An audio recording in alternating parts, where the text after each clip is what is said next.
8 de la mañana continuamos aquí con los desayunos de 24 horas. El Ministerio de Finanzas entregó a la Asamblea Nacional la proforma presupuestaria para el resto del 2021. Al ser un año electoral, el presupuesto del 2020 estaba prorrogado. Ahora corre el plazo de 30 días que tiene el legislativo para su aprobación. Para analizar los alcances de esta proforma, ya nos acompaña aquí en Guayaquil el economista Fausto Ortiz, exministro de Finanzas. Bienvenido, buenos días. ¿Cómo está, Liz? Buenos días, gracias por la entrevista. Bueno, había mucha expectativa, ¿no?, en torno a esta proforma que incluye ahora, se ve una reducción del gasto en salarios, un incremento en la parte de los bonos, un incremento en inversión pública, en salud. Ya hablando de cifras, con todos estos ajustes, el presupuesto más bien se estableció en 32.948 millones. Esto equivale un 10% más que el 2020, pero casi un 6% menos si lo comparamos con el 2019. Hablando de manera macro, ¿cómo usted evalúa esta proforma? Si la proforma pasa un mensaje, ¿no? Esa es la finalidad de este instrumento. Ver por dónde el gobierno cree que va a lograr ingresos, por dónde el gobierno cree que va a tener sus gastos y al final del día, cómo va a financiar ese déficit fiscal. El déficit fiscal lo plantea en 4.800 millones de dólares en lo que se llama la cuenta de ahorro, inversión y financiamiento, pero es 5.100 millones cuando uno hace el déficit global en ingresos y gastos solamente, ¿verdad? Entonces, y dice cómo lo financia, y el gobierno pasa también ahí un par de ideas importantes. Una, que va a lograr financiamiento del Fondo Monetario Internacional por 2.500 millones de dólares, y ahí habría que chequear si son 2.500 millones de dólares nuevos, solo el fondo, más 1.000 millones que también los ubica como otros pasivos de los derechos especiales de giro, o si es simplemente que ha dejado ese otro pasivo como espacio para poder identificar algún otro endeudamiento que le esté faltando. Pero el resto, todo está bastante bien identificado, cómo va a financiar los cerca de 10.000 millones de dólares que requiere para el año 2021, de los cuales hasta agosto ha conseguido el gobierno algo así como unos 2.400 millones de dólares. Hasta ahora bien esos 950 millones por este hecho de giro que ya habían sido, como quien dice, acreditados. Faltarían 1.500 hablando de lo del Fondo Monetario. Por eso, al momento de proyectarlo en la proforma, quiere decir que el país se apresta a cumplir también con lo que demanda ese acuerdo. Claro, ese es el mensaje positivo de la proforma, que de las conversaciones del gobierno con el Fondo Monetario debe entenderse que van bien para que el gobierno se lance a decir voy a conseguir 2.500 millones de dólares con el Fondo Monetario. Quiere decir que lo que se había, tenía que revisarse en abril del año pasado, eso se cumplió, eran 400 millones por el mes de abril. En agosto se habrá cumplido también y son otros 400 millones más. Y la expectativa era 800 millones de desembolso en estos días por las dos revisiones y por ahí unos 700 millones de dólares adicionales en la revisión de diciembre. Y esa revisión de diciembre era particularmente importante porque ahí el Fondo Monetario tenía que desembolsar en función de que el gobierno, con el programa original, haya presentado a la Asamblea y haya quizás logrado la aprobación de un incremento de 3 puntos del IVA.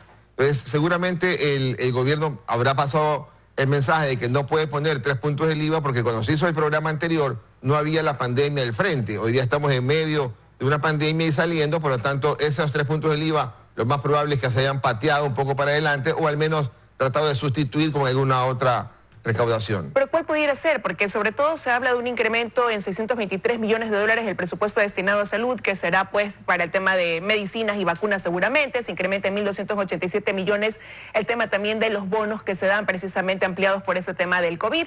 Pero esos gastos, eso de ahí prevé cubrirlo el fisco a través de recaudación de impuestos, de un aumento de la recaudación de impuestos. ¿Cuál sería el camino entonces? El ministro, inclusive desde antes de estar ya en funciones, decía que la carga y el peso de los impuestos iba a caer en los que tengan más ingresos, ¿no? Incremento de patrimonio. Y básicamente uno entiende impuesto patrimonial. Entonces, y ese impuesto patrimonial quizás es el único impuesto que uno pueda ver a la Asamblea actual aprobando. Difícilmente la Asamblea actual va a aprobar un incremento del IVA, por ejemplo, o algún otro tipo de impuesto de esa naturaleza. Por lo tanto, uno debería esperar de parte del gobierno un impuesto patrimonial. ¿Cuánto recaudó el impuesto patrimonial en el 2016 cuando hubo el terremoto y se planteó un impuesto patrimonial? Algo así como unos 300 millones de dólares. ¿Cuánto podría recaudar Quizás, no sé, el doble. Pero cuando uno dice 600 millones de dólares es muy poco frente al total de déficit que son 5.800, por lo tanto uno debería esperar algunas medidas adicionales pendientes para la proforma del 2022. Habría que esperar también lo que viene entonces de la reforma tributaria que se presentará pues en los próximos días o en los próximos meses, en un mes más a más tardar. Claro, porque el ministro de Finanzas solo puede presentar en la proforma aquello que está hoy día aprobado en ley. No puede presentar un impuesto potencial del patrimonio porque no sabe si la Asamblea se lo aprueba o no. Esa es la norma, ¿verdad? Entonces el gobierno por ahí tiene esa opción de cómo logra más ingresos por el lado tributario y compensa o el financiamiento que ha ubicado, que aparentemente está duplicando los derechos especiales de giro, o compensa lo que para mi gusto es una estimación optimista de los ingresos petroleros que los plantea en 1.800 millones, cuando hasta el mes de julio iban 600 millones, y entonces eso podría llegar a 1.200, 1.500 millones. Pero en 5 meses se va a poder lograr esa meta que se está planteando en la proforma presupuestaria por ingresos petroleros. Claro, esa es la gran duda. Si tienes 600 millones de dólares hasta julio, ¿cómo así vas a lograr 1.800 hasta el final del año? Lo más probable es que ahí tengas algo de valores inflados, 200, 300 millones de dólares de una estimación optimista de parte del gobierno, que al final del día tendrá que irse ajustando en función de cómo termina su programación de eliminación de subsidios y cómo termina el año con el precio del petróleo. Ahora, otro punto también en el que quizás pudiera haber un signo de interrogación, como hay en esta meta que se ha puesto en cuanto a los ingresos petroleros, tiene que ver con el tema de las concesiones. El gobierno anterior hablaba de recaudar 2.000 millones de dólares en concesiones por CNT, Banco del Pacífico, incluso por empresas operadoras telefónicas. Ahora ese monto de los 2.000 se reduce a 200 y pico de millones de dólares. Pero ¿qué tan real también es concretar esas metas en el tiempo que queda para terminar este 2021?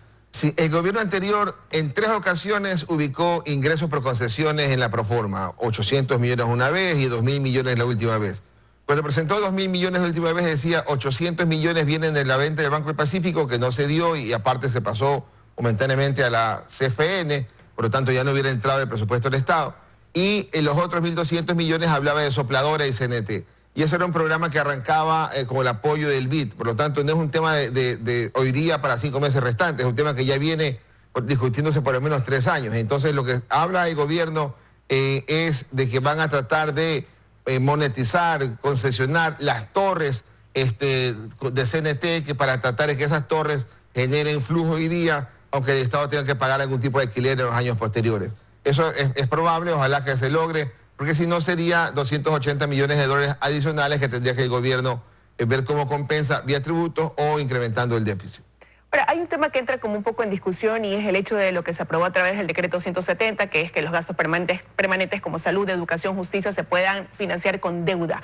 Hay quienes dicen que eso soluciona, sí, lo que queda del 2021, este año estaría arreglado en ese tema, pero de ahí en adelante.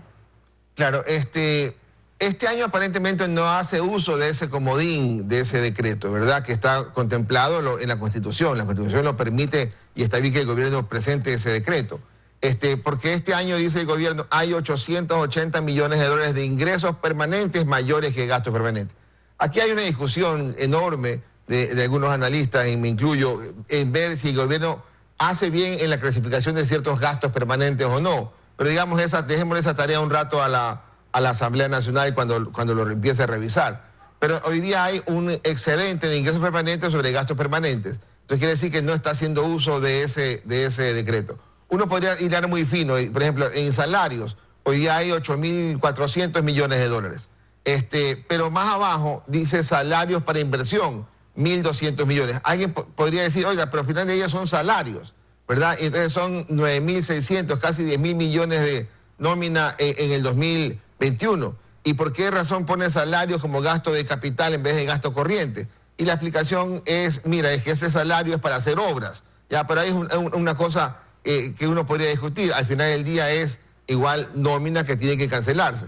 Pero el decreto pareciera que no hace uso en esta ocasión, pero sí se está abriendo el paraguas para el 2022, en donde la cosa seguramente va a ser un poco más compleja porque los gastos van a irse incrementando, los intereses de deuda que se han reducido fuertemente porque se renegoció el año pasado y se paga ahora 0% de interés, poco a poco empieza a aumentar también ese interés. Pero hay quienes dicen que efectivamente en la proforma del 2021 se incrementa este gasto público por las cifras, ¿no? En 728 millones el gasto permanente y en 2.732 millones el gasto no permanente.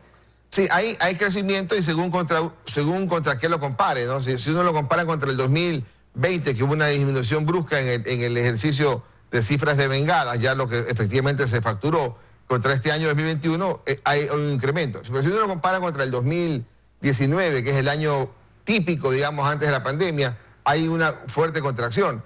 Entonces, inclusive si uno le saca los rubros de la cuenta de financiamiento de derivados, que aumenta, si es que aumenta también el precio del crudo, y es una cuenta que se registra en gastos e ingresos, por lo tanto no tiene un efecto fiscal, salvo que haya algún tipo de atraso. Entonces hay también cierta contracción. Entonces, ¿qué es lo que ocurre? El presupuesto del Estado te dice si es que el gobierno tiene capacidad para empujar la economía para que crezca, y la respuesta es no, no la tiene. O sea que no se va a llegar a esa meta que decía el Banco Central, que había planteado que la economía crecería del 2,8% que había previsto a un 3% este año. Seguramente se va a lograr, pero mire que otros países, Colombia, Perú, tuvieron una caída igual que nosotros o quizás un poco más brusca, pero ya en el año 2021 ya casi que lo recuperan íntegro. Nosotros en Ecuador tenemos una caída de 8% en el 2020, en el 2021 tenemos un crecimiento o un rebote en verdad de 3%. El gobierno estima que el 2022 va a volver a crecer 3%, el 2023 y 2024 en promedio 1,5%. Entonces, eso quiere decir que nos va a tomar quizás 4 años regresar a como estábamos en el año 2019. Y eso debe ser la tarea más importante del gobierno, de acelerar ese ritmo de crecimiento. Pero y teniendo como base, o manteniendo como base lo que el Ecuador ha venido aplicando, que es el endeudamiento. Es que el endeudamiento es simplemente para cubrir ese déficit fiscal. Pero si yo me endeudo 5.000 millones para estar igual que el año pasado o igual que el anteaño pasado, aunque me endeude, estoy igual en el gasto, o sea, no estoy empujando la economía desde ese lado. Hoy día el gasto capital de inversión está en 8.000 millones presupuestados. ¿Cuánto fue lo que se gastó efectivamente el año 2020? 5.500. ¿Y cuánto fue lo que se gastó en el 2019? 5.700. Hoy día pareciera que ese gasto está un poco inflado. Trata de decir, bueno, hay algunas obras que se hay que hacer, que están atrasadas y yo las quiero hacer este año. Hasta el mes de julio, o en realidad hasta el día de ayer, el gasto de capital de inversión en el presupuesto del Estado, lo que se ha ejecutado, es 3.000 millones de dólares. Es decir, que podría ser que lleguemos a 6.000 hasta diciembre, y ahí pareciera entonces que también hay un gasto aparentemente inflado del deseo del gobierno de querer hacer obra pública de unos 1.500 millones. Y eso es, el presupuesto es algo que el gobierno estima, ¿verdad? Y sobre esa línea se mueve, no es una cifra matemática exacta, ¿no? Quiero, ya para concluir rápidamente, no dejar de preguntarle sobre algo que también dice en esta proforma, y es el ajuste del gasto de la burocracia. Dice reducción en 430 millones de dólares para este 2021. ¿Cree que se va a poder consolidar esa meta también? Si uno mira en la nómina del 2021 y la nómina del 2020, hay una caída del 4%. Yo tengo la gran duda siguiente. Hay teletrabajo en el sector público y hay gente que está en sus casas trabajando con un sueldo un poco menor. Creo que el sector público le permitían, si estás en la casa, pagarle 16% menos. Al sector privado, en algún momento, si estás en la casa, te pago 25% menos. ¿No? Había diferencia entre público y privado. Entonces, ¿será que esa reducción de la nómina tiene una incidencia del teletrabajo porque se paga menos? Si eso fuera así, entonces quiere decir que cuando ya regresemos a la normalidad, entonces esa nómina va a volver a subir algo, digamos, ¿no? Ha habido una reducción. Si uno mira las cifras de la nómina de ahora, está como el mismo valor de la nómina del 2013. Eso es importante. Y en los últimos años ha habido una caída brusca de la nómina, cosa extraña. Y si el Producto Interno Bruto sube, ayuda más todavía para que la nómina frente al PIB vaya achicándose. Es un trabajo que hay que hacer, pero también hay que entender que en el gobierno seguramente tendrá que en algún momento volver a incrementar médicos, profesores, porque la actividad económica de la población sigue creciendo. Quiero agradecer al economista que nos haya acompañado esta mañana con el análisis de algunos de los puntos que incluye la proforma presentada por el gobierno. Gracias. Con gusto, Liz. Que tenga un buen día. Hasta aquí llegamos con las entrevistas en los desayunos de 24 horas. Vamos a la pausa, regresar Vicente Albornoz con Economía para Todos y luego las noticias. Que tengan un buen día.